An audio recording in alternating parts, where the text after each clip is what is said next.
Easy and tasty curd rice చేసుకోవడానికి కోసం ముందుగా ఒక ప్లేట్లో తాలింపు గింజలు, జీడిపప్పు, వేరుశనగుళ్ళు, కరివేపాకు, ఎండుమిర్చి, దానిమ్మ గింజలు తీసుకున్నామండి.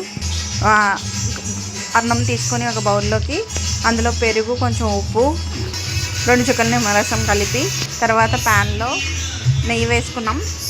నెయ్యి వేసుకొని కొంచెం 2 చుక్కల నూనె వేసుకొని తాలింపు గింజలన్నీ వేసుకున్నాం. తాలింపు గింజలన్నీ వేసుకున్న తర్వాత జీడిపప్పు వేసుకున్నాం. జీడిపప్పు వేగిపోయిన తర్వాత వేరుశనగుళ్ళు వేస్తాం. వేరుశనగుళ్ళు వేగిపోయిన తర్వాత ఎండుమిర్చి వేస్తాం. ఎండుమిర్చి వేసిన తర్వాత ఇంగువ వేసుకున్నాం. ఇంగువ వేసిన తర్వాత కరివేపాకు వేసుకున్నాం. కరివేపాకు వేసుకొని మొత్తం అంతా బాగా తాలింపు పెట్టుకున్నాం. తాలింపు పెట్టుకొని పెరుగు కలుపుకున్న రైస్లో కలిపేసుకొని దానిపైన ధాన్యం గింజలు చల్లుకోవడమే. Easy and tasty super recipe ready అయిపోయిందండి. మీరు కూడా ట్రై చేయండి.